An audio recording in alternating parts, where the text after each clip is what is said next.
রাধে রাধে। নমস্কার, শিখাস কিচেনে আপনাদের সবাইকে স্বাগত জানিয়ে শুরু করছি। আজকের রেসিপি হলো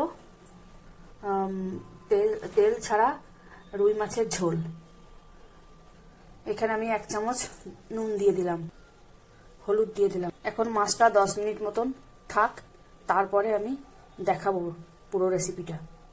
কড়াইয়ে আমি অল্প তেল দিয়ে দিলাম, মাছটাই শুধু ভাজবো।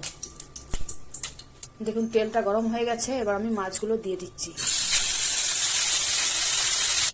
মাছগুলো ভাজা হয়ে গেছে। দেখো কড়াইয়ে 1 ফোঁটাও তেল নেই, তবু আমি পুছে নিচ্ছি। শুকনো কড়াইয়ে আমি 5 ফোড়ন দিয়ে দিচ্ছি। 5 ফোড়ন দিয়ে দিলাম শুকনো কড়াইয়ে, আর একটা তেজপাতা দিয়ে দেব।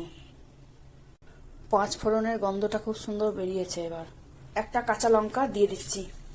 কুচিয়ে রাখা পেঁয়াজ দিয়ে দিলাম। পেঁয়াজটা ভাজা হয়ে গেছে। এবার আমি এখানে দিচ্ছি আদা, রসুন, টমেটো, কাঁচা লঙ্কার পেস্ট। অল্প হলুদ দিয়ে দিলাম, 1 চামচ নুন দিয়ে দিলাম, অল্প জিরে গুঁড়ো দিয়ে দিলাম আন্দাজ মতন, আর কাশ্মীরি লঙ্কা গুঁড়ো দিয়ে দিচ্ছি। এটাতে তেল বেরোবে না, এটাতে শুধু মশলার গন্ধটা চলে গেলে আমার মশলাটা ভাজা হয়ে যাবে। এটা হচ্ছে আমিষ রুই মাছের ঝোল। আর একদিন আমি বানাবো নিরামিষ, পেঁয়াজ রসুন ছাড়া। বাটি ধোয়া জলটা দিয়ে দিলাম। আমি শুধু এখানে মাছে তেল দিয়ে মাছ ভেজেছি, আর কিছু না। এই মশলাটা তেল ছাড়াই হচ্ছে। এবার আমি জল ঢেলে দিচ্ছি।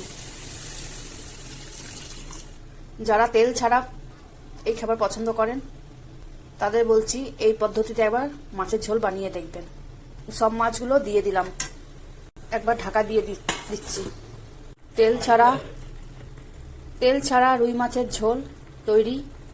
একবার বানিয়ে দেখবেন এভাবে, খুব ভালো লাগবে খেতে। আর ভিডিওটি ভালো লাগলে লাইক, শেয়ার, কমেন্ট করে দেবেন। টাটা।